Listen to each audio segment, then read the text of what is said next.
Good morning.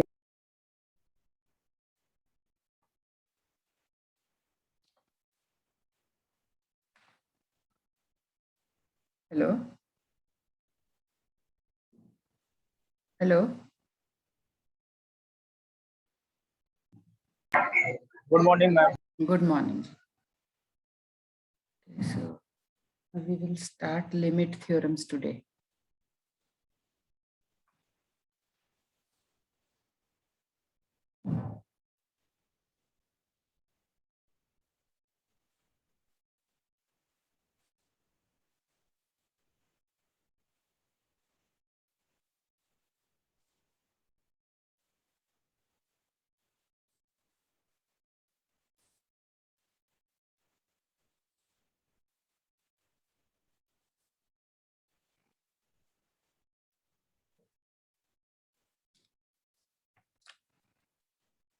So we will start with the limit theorems today.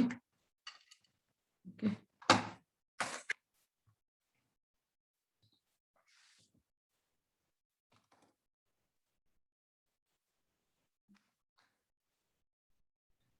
(17)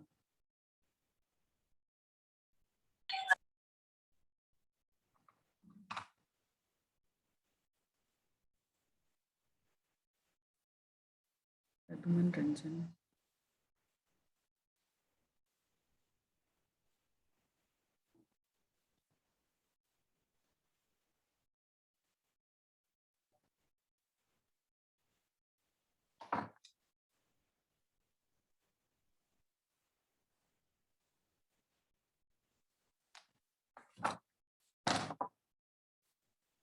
So we will discuss about the limit theorems today. So what are limit theorems and what is the need of limit theorems? Okay, random sequences we have covered, convergence in random sequences and all. Yes, we have covered this. So we will start with limit theorems today.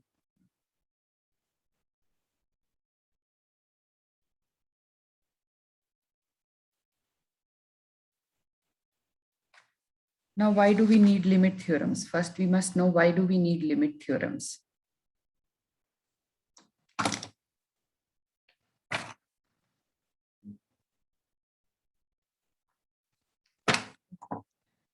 So if I am given a population, then the ability to draw conclusions about a population from a given sample. Okay, the ability to draw conclusions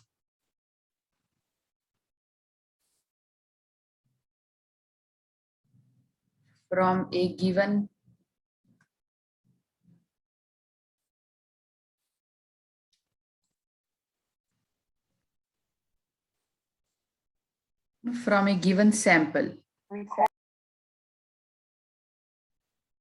Hello.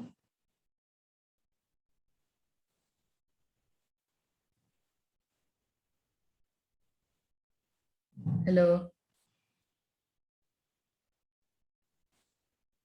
The ability. हाँ जी, कोई कुछ कह रहा था? No, ma'am. Okay. So if I am given a sample, then I should be able to draw conclusions about the whole population from a given sample. So the ability to draw conclusions from a given sample about the population.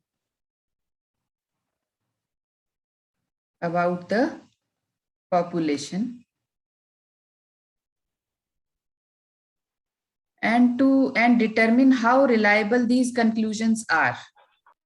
And to determine how reliable these conclusions are.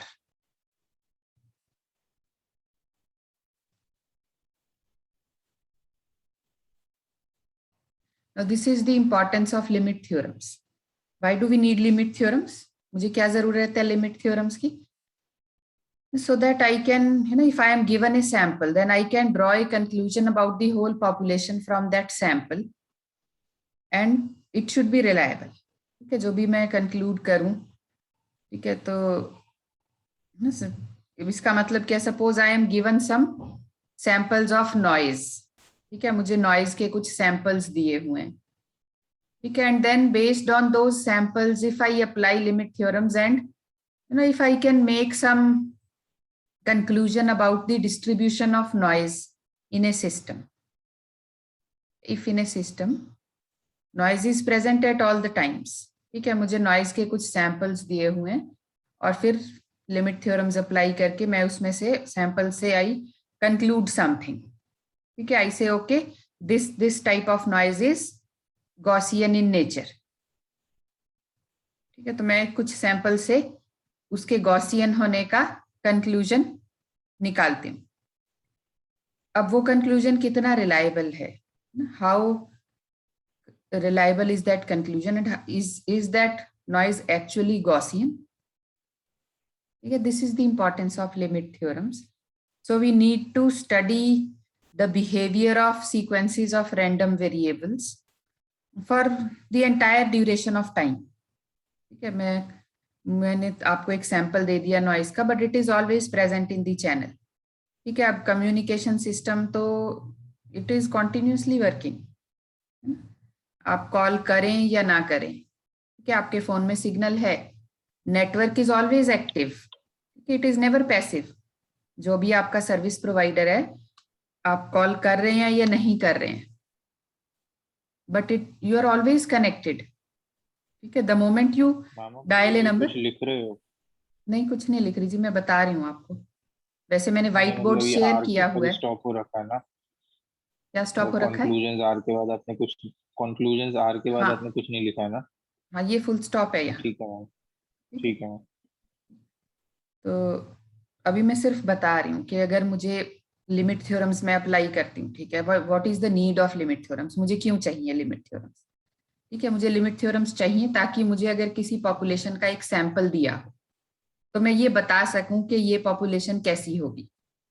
ठीक है, अब इसका मैं example दे रही हूँ आपको कि suppose किसी सिस्टम में नॉइज है, नॉइज तो हमेशा प्रेजेंट है, ठीक है, कम्युनिकेशन सिस्टम हमेशा एक्टिव है. ठीक है, अब मुझे सिर्फ थोड़ा सा सैंपल दिया हुआ है कि इस टाइम पे इतनी वैल्यू थी, I am given some sample some values, उससे अगर मैं ये कंक्लूड कर सकूं कि ये जो नॉइज है ये गॉसियन होगी, ठीक है, इसकी डिस्ट्रीब्यूशन जो है गॉसियन होगी.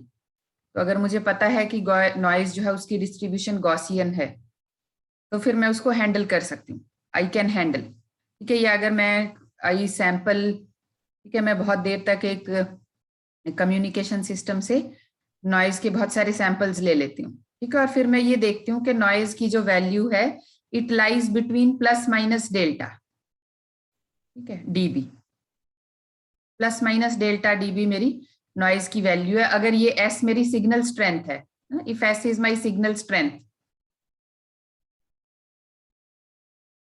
ठीक है, और मुझे पता लग गया कि नॉइज मेरी इतनी, बस यही नॉइज आ रही है, ठीक है, या तो प्लस डेल्टा या तो माइनस डेल्टा, तो कुछ भी एक्शन अगर मुझे लेना, I can take that action कि मुझे सिग्नल स्ट्रेंथ को बढ़ाना है या घटाना है, ठीक है, डिपेंडिंग ऑन की नॉइज से सिग्नल स्ट्रेंथ क्या, what is the impact of this noise on this signal strength. तो ऐसी और भी एप्लीकेशंस होंगी, ये तो एक एग्जांपल मैं बस ले रही हूँ नॉइज का, ठीक है, ऐसी और भी स्टैटिस्टिक्स में there are problems where I need to know how the population will behave. Stock market या स्टेटिस्टिक्स में where we are predicting something, जहाँ हम किसी चीज का प्रेडिक्शन करते हैं, तो मुझे अगर सैंपल दिया हुआ है उस सैंपल से मैं कुछ कंक्लूड अगर कर सकूं, if I can draw some conclusions. So this is important in probability and statistics, and it is important to know the behavior of any random variable over the infinity तक. ठीक है, if I am given some n, तो n tends to infinity तक जो मेरा sequence है, random sequence है, कोई random sequence, I have some random sequence, ठीक है, and from its sample I predict the behaviour of random sequence. तो मैं ये कंक्लूड कर सकूं that if n is infinity, if n tends to infinity, then also this will be applicable. So the asymptotic behavior of random sequences I can determine using limit theorems. Okay. So the limit theorems are important. Okay, so the limit theorems है ना, ये importance हो गई limit theorems की. So importance, this is the importance of limit theorems. Okay, and or so the एक तो ये the ability to draw conclusions from a given sample about the population, और दूसरा क्या है कि these describe, जो मेरी limit theorems हैं, these theorems describe the asymptotic behavior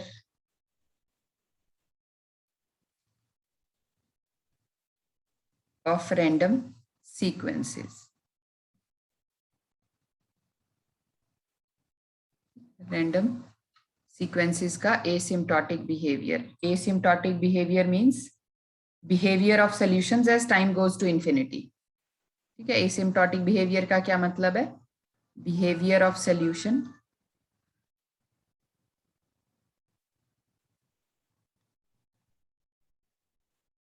as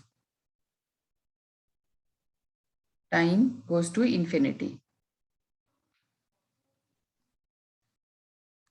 Time variable. ठीक है, या अगर मैं if I talk about discrete sequences, तो n tends to infinity. n tends to infinity होगा तो behavior क्या होगा? Now there are two important limit theorems.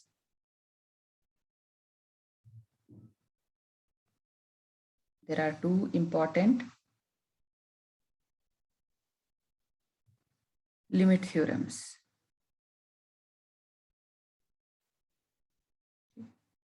One is the law of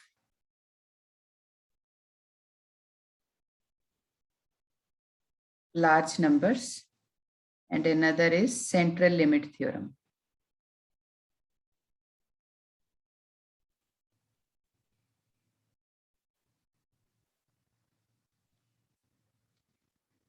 So the law of large numbers, it describes the typical or average behavior of sums of random variables. It describes the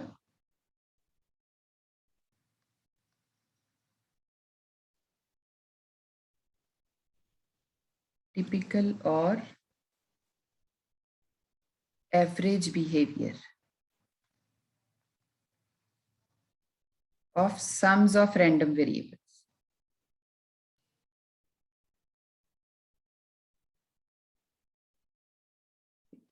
And the central limit theorem, it describes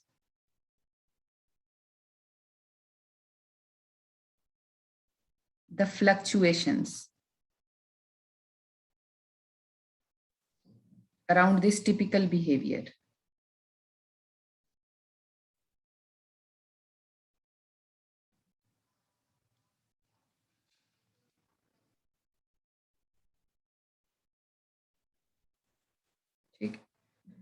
So these are two important limit theorems, law of large numbers and central limit theorem. Okay, the sum of random variables क्या है? It is mean, है ना? It is related to mean. Sums of random variables. So where we take the sum and divide it by the number of variables. Okay, and the central limit theorem, it describes the fluctuation around this typical behavior of random sequences. Okay, so we will start with, पहले हम law of large numbers करेंगे. Law of large numbers.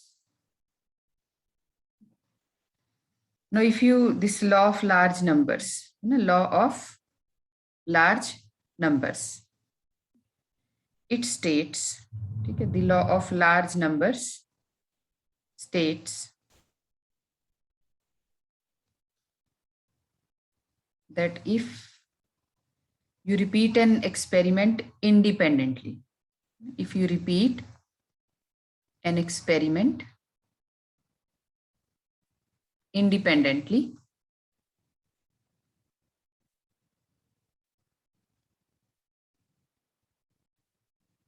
a large number of times,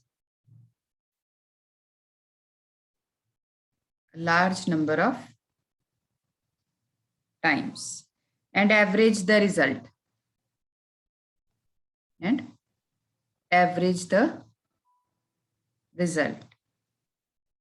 So what you obtain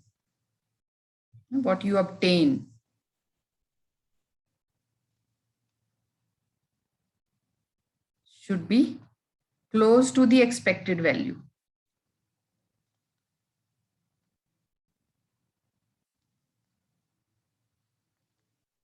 It should be close to the expected value. Now there are two versions of this laws of large numbers. Okay, so there are two versions of this law of large numbers. Okay, so one is the weak law of large numbers and another is the strong law of large numbers. So there is one weak law of large numbers and then there is one strong law of large numbers. ठीक है, तो weak law of large numbers, WLLN ऐसे इसको लिख सकते हैं, the weak law of large numbers. So suppose x1, x2, and so on up to xn. So they be identically independent discrete random variables.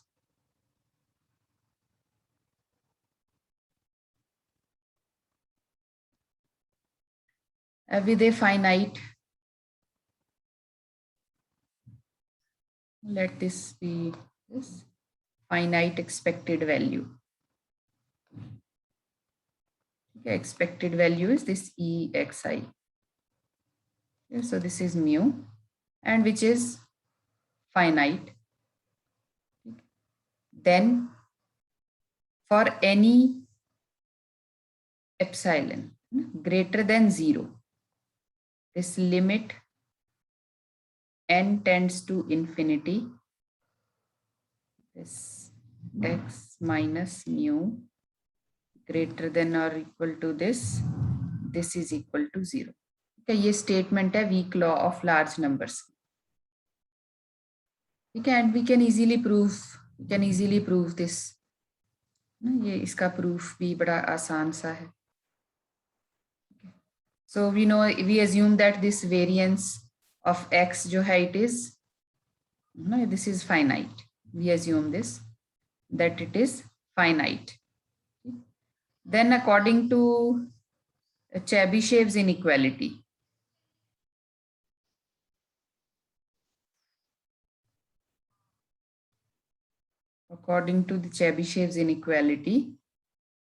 so we know that this minus mu greater than epsilon, this is variance of x over n epsilon square, Chebyshev's inequality के हिसाब से. So if n tends to infinity, as n tends to infinity, so this term अगर n tends to infinity होगा तो ये क्या होगी? So it will be 0. So this is the proof. मैं इसको Chebyshev's inequality से prove कर सकती हूँ. Okay, this is what I get if I use Chebyshev's inequality. So if I use Chebyshev's inequality, then इसमें अगर मैं n को infinity put कर दूंगी, then this whole term will be equal to 0, which is this. So as n tends to infinity, this becomes 0.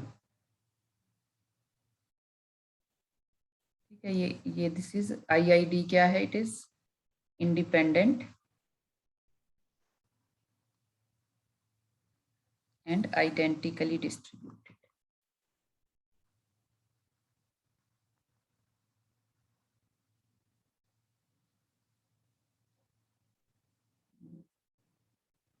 IID. So this it displays mean square convergence. ठीक है, जो weak law of large number है, it is an example of mean square convergence.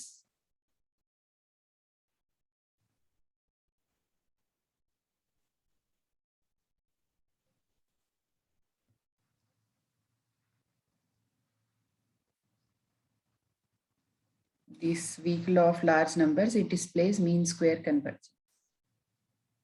ठीक है जी.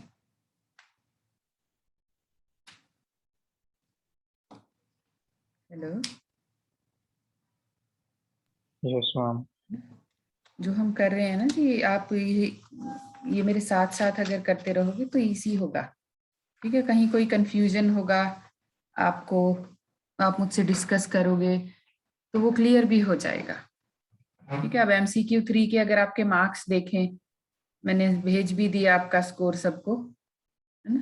तो कि किसी के भी 50% भी मार्क्स नहीं है किसी के, है ना. आपने देखे होंगे 10, 10, 12, 8 ऐसे नंबर हैं सबके. तो इसका मतलब क्या है? इसका मतलब है कि कहीं कुछ दिक्कत है उस चैप्टर में, है जी मैम, है हम ना. प्रैक्टिस नहीं करी. है ना, या तो कहीं कोई दिक्कत है उस चैप्टर में, या आपने पढ़ाई नहीं की. दो ही काम हो सकते हैं. तो अब हम आगे बढ़ तो रहे हैं, लेकिन आई एम कंसर्न्ड कि अगर आप यूनिट 3 नहीं कर पा रहे हैं तो 4 कैसे होगा?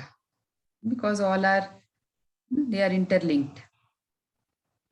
तो कुछ नहीं समझ में आता तो पूछें. ठीक है, बहुत सारी चीजें ऐसी हैं जो रिलेटेड हैं, दे आर रिलेटेड. यूनिट 4 में जो टर्म्स हैं वो हमने यूनिट 3 में सीखी.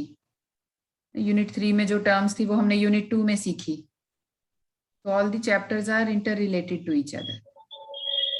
आई am going slow so that you are able to absorb whatever I am teaching. ठीक है, तो यूनिट 3 में एक बार, है ना, एक दिन हम फिर से लगाएंगे. मैं चाहती हूँ कि आप पढ़ लें यूनिट 3 को.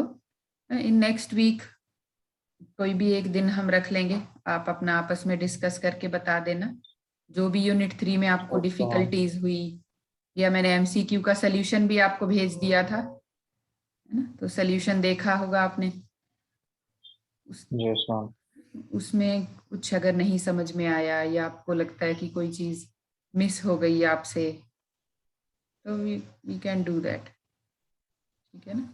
बट अब यूनिट 4 का जब भी MCQ, ये तो खत्म हो जाएगा आजकल में यूनिट 4, इसका जब भी MCQ होगा तो न्यूमेरिकल वैसे आएंगे नहीं सेंट्रल लिमिट थ्योरम के या वीक लॉज के, बट फिर भी एक एक मैं करा दूंगी. फिर भी इन केस, है ना, in case there is a numerical. तो अब अगर आपको चेबीशेव इनइक्वालिटी नहीं आती तो आप weak law of large numbers को प्रूव नहीं कर सकते. या उससे क्या, चेबीशेव इनइक्वालिटी अगर मेरे पास है तो I can find out this value, limit n tends to infinity. I can find out the value if this is given to me, probability of x bar minus mu. ठीक है ना. तो कुछ नहीं समझ में आए तो पूछ लेना है. It displays mean square convergence, ये मैंने बता दिया.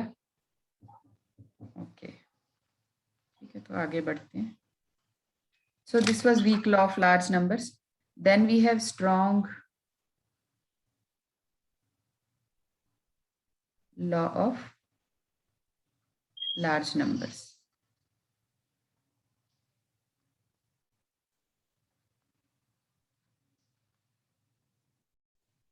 मैंने आपके साथ अभी शायद क्वेश्चन पेपर शेयर नहीं किया हुआ ना, मैं भेज दूंगी. I will put it on classroom, है ना. एक क्वेश्चन पेपर मेरे पास है when offline exams were there, जो फर्स्ट सबसे पहला जो हमारा बैच था ना, मतलब आप, हाँ, उनका एग्जाम तो ऑफलाइन. इस बार भी ऑफलाइन आ ही गया है नोटिस, तो आपने देख लिया इस बार होगा। एग्जाम मैम लेकिन उसका 25% समझ नहीं आया जो ऊपर सबसे लिखा हुआ है। नहीं, वो इसलिए वो वेटेज तो 25 उतनी ही रहेगी ना, क्योंकि जो एमसीक्यू जो मतलब पहले से आया हुआ है यूनिवर्सिटी से, जो अभी तक हम हम्म फॉलो कर रहे हैं, वो क्या है 20 50 प्लस 25 प्लस 25, है ना। ये तो जो हम एमसीक्यू ले रहे हैं, हम्म है ना, ये जो हम असाइनमेंट देंगे, मतलब असाइनमेंट प्लस हम्म अटेंडेंस लगा लो, हम्म। और ये जो आप ऑनलाइन दे रहे थे मतलब अभी जो हमारे ऑफलाइन पेपर होंगे अभी। उसकी वेटेज जो हमारे टोटल मार्क्स होगी उसमें 25% की होगी। हाँ जी, हाँ जी, यही मैं कह रही हूँ, यही तो हमारे पास यही तो आया हुआ है ना, सेमेस्टर स्टार्ट में यही तो आया था, है ना। तो अब हम्म 6 एमसीक्यू मैं लूंगी, जिसमें से 5 बेस्ट मैं लगा दूंगी आपके। 6, every ठीक teacher है। will take 6 MCQs, out of which best 5 will be considered। ठीक मैम है, और लेकिन कुछ ज्यादा असाइनमेंट। जल्दी नहीं हो गया पेपर, मतलब एकदम ही, मतलब अभी तो सिलेबस ही नहीं हुआ, किसी सब्जेक्ट का नहीं, आसपास भी आप नहीं है मेरे कि पता ख्याल से लगे। आपका तो नहीं होना चाहिए अभी एग्जाम, आपका तो लेट शुरू हुआ है ना, उसमें सेमेस्टर हाँ मेंशन्ड नहीं मतलब है नोटिस में अभी। नो उसमें मैम लिखा है कि सेमेस्टर नहीं ऑड है। सेमेस्टर लिखा है बस। हाँ, ऑड ऑड लिख, सेमेस्टर लिखा हुआ था मैम। हाँ ऑड लिखा हुआ है ना। तो मेरे ख्याल अभी पर देखो, आज बात करती हूँ मैं, अभी मेरे ख्याल से पहले तो 7th के होंगे, आपके तो बाद में ही होंगे।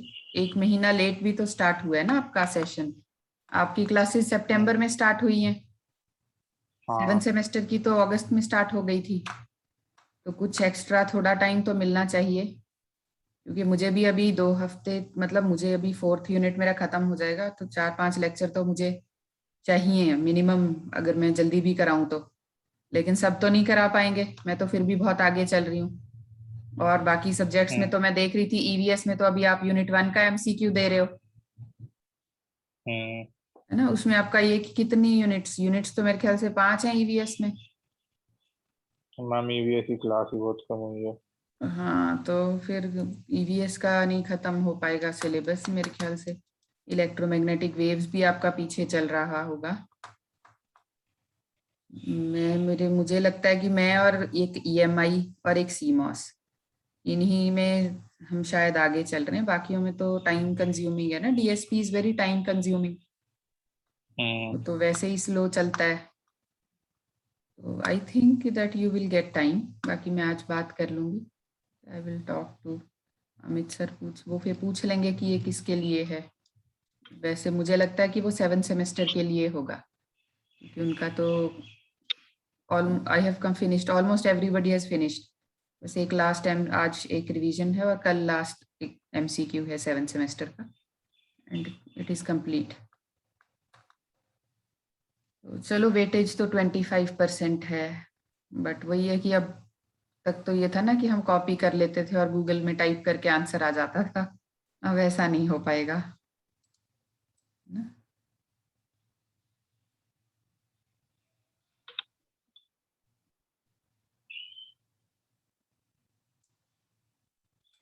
I shared a questionnaire last year also, this year also मैंने बच्चों के साथ, फाइनल ईयर के बच्चों के साथ, प्रीवियस ईयर का जो एमसीक्यू था उसकी स्क्रीनशॉट्स किसी पुराने बच्चे ने भेजी थी, तो उसकी मैंने वर्ड की डॉक्यूमेंट बना के बच्चों के साथ शेयर की है। बहुत सारे न्यूमेरिकल्स हैं उसमें, soft computing I am taking in EC 7th semester, and मुझे पता है कि उसमें से बहुत सारे न्यूमेरिकल्स बच्चे नहीं कर पाएंगे, उनको डाउट होगा, but no one has asked till now. I tell them every day कि अगर आपको इसमें से कोई डाउट है तो आप मुझसे पूछ सकते हैं, मैं आपको करा दूंगी। नहीं नहीं मैम, कोई डाउट नहीं, ठीक है, हमें आज कर लेंगे हम। बट अब अगर पेपर ऑफलाइन होंगे तो उसमें से बहुत सारे डाउट्स होंगे उनको क्योंकि बहुत सारे न्यूमेरिकल्स जो हैं they are not complete numericals, वो किसी एक न्यूमेरिकल का एक पार्ट है, एमसीक्यू में तो पूरा पूरा न्यूमेरिकल नहीं आ सकता ना। तो 2 नंबर का अगर हम्म क्वेश्चन है, तो उसमें कोई मान लीजिए कोई आइटरेटिव कैलकुलेशन है, तो उसका एक छोटा सा पार्ट है, तो वो छोटा सा पार्ट तो तभी हो हम्म पाएगा अगर आपने पूरा न्यूमेरिकल किया हुआ है ना। जैसे मैंने आपको न्यूमेरिकल कराया, उसमें से अगर जैसे if this is a valid PDF और नॉट, अगर आपको ये पता है कि ये इक्वल टू 1 करके सॉल्व करेंगे तो पता आंसर आएगा, तो आप कर पाओगे, नहीं तो ऐसे देख के कैसे बता दोगे कि ये वैलिड है या नहीं। अब है ना, अब आप मेंटली प्रिपेयर्ड रहें कि एग्जाम आपका ऑफलाइन होगा। और अगर एग्जाम ऑफलाइन होगा तो फिर वो गूगल वाली हेल्प नहीं हो पाएगी। तो करके देख लें न्यूमेरिकल्स। न्यूमेरिकल्स आते हैं जी, ऑफलाइन होगा तो कॉलेज में नहीं होगा मैम। हाँ ऑफलाइन होगा तो कॉलेज में ही होगा। मतलब हम कॉलेज में तो मैम कह रहे वो हैं वो सेंटर नहीं सेंटर पड़े, पड़ेगा या सेंटर पड़े थे पिछली बार। अभी कुछ कह नहीं सकती मैं जी, I can not tell you anything about it right now. मैं आज एक बार बात कर लेती हूँ कॉलेज में, फिर बताऊंगी मैम क्योंकि आपको। मैम उसमें नोटिस में भी लिखा हुआ था एंड सेमेस्टर ऑड में। हाँ एंड सेमेस्टर तो ऑड, तो आपका ऑड ही तो चल रहे हैं। क्या कह रहे हो बच्चे? मतलब मैम आप सबको पूछ के बता देना। हाँ मैं पूछ लूंगी, आज मैं बात कर लूंगी कि ये आपके लिए हाँ फिफ्थ मैम। सेमेस्टर के लिए भी है या नहीं। और अगर है तो फिर अब बच्चों को आना पड़ेगा ना, जो दूर के बच्चे हैं उनको बताना, टाइम से बताएंगे तभी तो वो लोग आ पाएंगे। हम्म, तो फिर उनका यहाँ जो हॉस्टल के बच्चे हैं या जो भी जैसे भी बच्चे रहते हैं उनको अपना अरेंजमेंट करना होगा। और फिर अगर 15 दिन ही है हमारे पास तो फिर हमें कुछ रिगरस पढ़ाई भी करनी होगी ताकि सिलेबस कंप्लीट हो सके। आज मैं बात कर लूंगी, आज बात करके मैं बता दूंगी, ठीक। So ji ma'am. second is the strong law of large numbers. So if x1, x2 and so on are identical and independently distributed random variables with a finite expected value, then ये x1, x2, if these are identically independent and distributed random variables, ठीक है, with a finite expected value, finite expected value मतलब कि EXI जो है, if it this is mu and this is finite, it is finite, then this MN is equal to x1 plus over n. Then this MN, it is this MN, it almost surely, AS का मतलब है, AS का मतलब यहाँ है almost surely, converges to mean. Sure, almost sure convergence का example है ये strong law of large number जो है, it is an example of almost sure convergence. It is an example of almost sure convergence.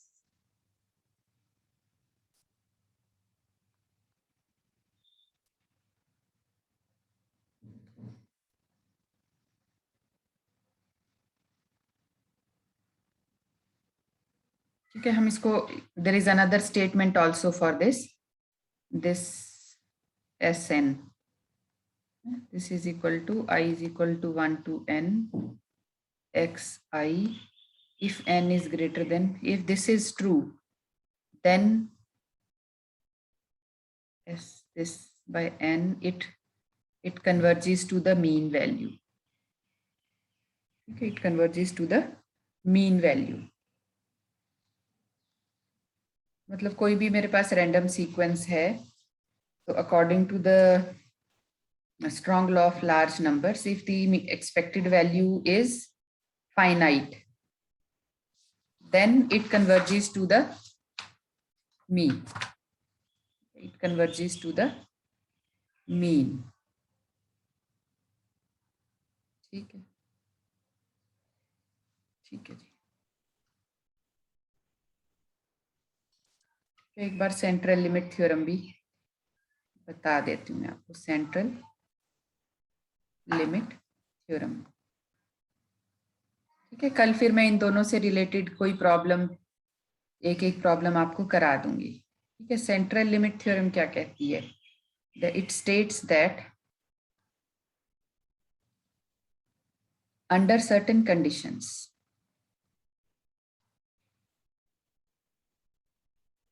under certain conditions, the sum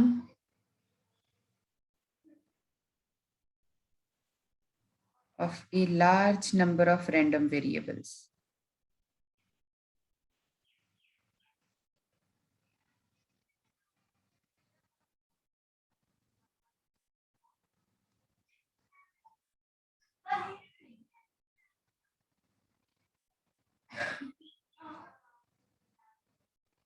Normal, approximately normal.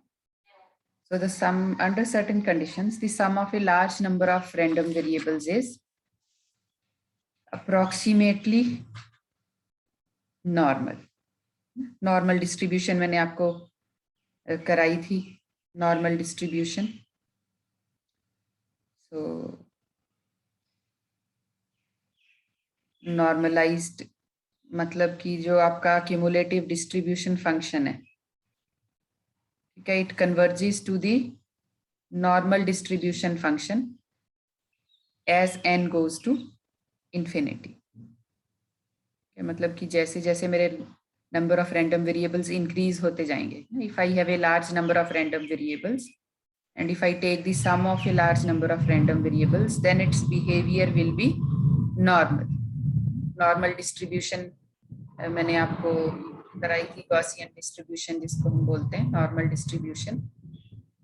So the behavior will be normal. ठीक है. So अगर mu मेरा mean है, if this is the mean, ठीक है, and the variance, this is the, suppose this is the variance, तो जो मेरा normalized random variable है, normalized random variable Zn, so this will be x minus mu over this by n. तो मतलब कि x1 plus x2 plus and so on plus xn minus n times mu over under root n. So this has a zero mean. So this random variable has a zero mean. मतलब कि E Zn, this is equal to 0 and variance of Zn is equal to 1.